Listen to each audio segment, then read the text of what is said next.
Man, it's a lot of things to be excited about today. It's just good to get back out here and get back to work. Thankfully, the weather cooperated with us. I like the energy and competitive spirit that the guys displayed today in spite of how we were dressed. You know, yesterday we had pads on, and that brought a certain amount of energy. We went back into helmets today, but I didn't think that the energy or competitiveness waned at all, and that's good. Attire cannot dictate our approach to business. You know, we're going to be in different attire over the course of this journey. We got to come out here with the same mindset, with the same focus, with the same spirit, and I felt that today, which is good. You know, we're excited about Friday Night Lights tomorrow, doing it in a different environment, raising the intensity, and hopefully have to deal with some noise and things of that nature. We're excited about getting in the crowd noise-like circumstances here in 2021, and it needs to be a part of our developmental process. Maybe tomorrow night challenge us in some ways in that regard that we haven't been challenged to this point. Got a couple of guys like we talked about. Ebron is dealing with his day-to-day elbow. Some other guys, Cody White with his hamstring. I just gave Joe Hayden a day. We'll mix that around through some of the more veteran players. In an effort to preserve them, but really it's less about preserving them, as I often mention, and it's more about getting additional exposure to some of the younger guys. When we give a guy like Joe Hayden a day off, it gives a guy like James Pierre an opportunity to run first group reps and compete against guys like, you know, Chase and Deontay and others. And so we do it in that spirit also. Jalen Samuels limped off, man. I don't know much about that. He's being evaluated. I think Dax Raymond, same thing at the very end in the 2-minute. So we'll deal with those things. It's a part of the process. We'll continue to roll this ball out, man, and hopefully use that as an opportunity to get better each and every day. Questions? Coach, you know, there was a lot of 12 personnel today, 2 tight end sets. In the modern NFL, what type of mismatches can you create with 2 quality tight ends against defenses? You know, I think more than anything right now, we're not necessarily concerned about that. We're just using it as an opportunity to get to know the tight ends. It's get to know us first, what we're capable of, what our best personnel mixes are, what creates mismatches from an athleticism standpoint. At some further point down the line, we'll start worrying about how we can use that in terms of attacking potential opponents. Mike, anything jump out at you, either 2-minute series, either side of the ball? You know, I just like the competitive spirit. I like the communication pre-snap on defense. I like the way the quarterbacks were working to challenge them down the grass. You got to take calculated risk in those moments. You got to have a big play every now and then. I thought the play by Deontay when he reversed field and got out of the pocket of the defense and was able to get additional yards and get out of bounds is the type of play you got to have in those moments. It allowed us to get a chunk of real estate. It allowed us to preserve a timeout.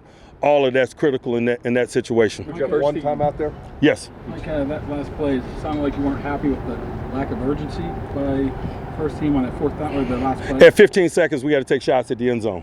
When Minka tackled that guy in the field of play right there, the game's over, and we got to have that level of awareness. It was annoying, yes, but I also acknowledge that the learning process is part of this. And so it's an opportunity to teach, but some of those guys have been around a little bit, and so I expressed that feeling. Is that more on Matt or Mason at that point? It's everybody. Mike, it's everybody. TJ Watt's a guy that loves to practice high motor, all of that. When do you anticipate him being able to get out and participate? I'm just day-to-day, to be honest with you. Probably the same level of anticipation with some others. Stephon Tuitt and others. I'm focused on the guys that are working and their opportunities and the process that this group is collectively going through. Is TJ dealing with an injury or anything? You know, I don't have to report injuries this time of year, so I won't.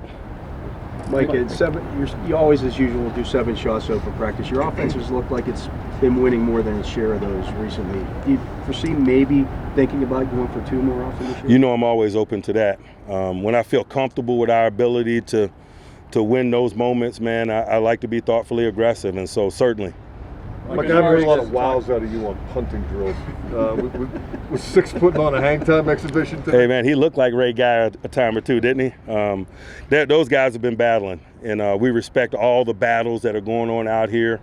So are the snappers. They don't get a lot of attention, but believe me, we value it.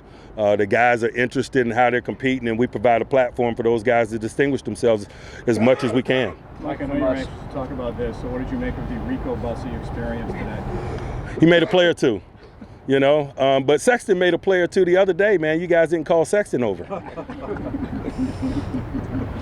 Speaking of him, he was talking about what the more veteran receivers have taught him about attention to detail and working on a daily basis. What have you seen from them to sharpen their own skills when it comes to attention to detail to eliminate the drops issue from last year? You know, I'm not concerned about what happened last year. I just want everybody to progress, to build, to grow in terms of skill development relative to their position, to grow in terms of their football intellect. And I think all guys are bringing that mindset in terms of the work. You can waste a lot of time worrying about 2020. It's 2021. Trey Norwood had a couple of interceptions. I know he had a bunch in his last year of college. Is that something that is a specialty for him, or just what have you seen from him? Man, I hope so. You know, he's a sharp kid. He communicates well. And at this stage of the journey, that communication indicates understanding. And so, you know, that's a good place to be at a guy at his spot. And so we'll just keep putting him in position to do what he's done thus far. You don't want to roll him down to the Haskins slot. had a pretty good couple of days. What have you liked from him so far? I like what he's doing. He's taking care of the ball, but at the same time being aggressive. He's dialed in, even in the reps in which he's not going. He's building a rapport with the group of guys that he's getting an opportunity to work with. And I think that's a component of this that we don't often talk about too, is, you know, there's a get to know in terms of the cohesion, particularly when you're working with multiple groups and multiple people. And that's a guy that's getting some third group reps. That's a guy that's getting some second group reps. And so he's got a lot of people to get comfortable with. Guys, two more. Just told us that he spends extra time every day with just Devin Bush, watching film together, talking what the two of them do. Why is that relationship so important? Why do the two of them need to be on the same page? You know, it's about cooperative work and communication and a tandem. And it's cool from my perspective because it's generational. You know, I watched it happen with Vince Williams and Ryan Shazier when they were young, and it's really kind of born out of that, and it's been passed down from duo to duo over the years in that room, and that's one of the cool things that happens in environments like this. One more. Do you still roll Norwood down to the slot, or is it, you know, if he's playing well at safety and those other guys are playing well at nickel, you know, position flexibility we value, but we're not doing a lot of that at this juncture. There's going to be plenty of time to move people around. We just wanted to get them stable at safety first. There's going to be opportunities for that. We're working some others and some of the sub-package stuff. At the end of the day, we just want to know what all of them are capable of and have some flexibility there, and he's obviously one of those chess pieces. All right, thanks. Thanks, guys.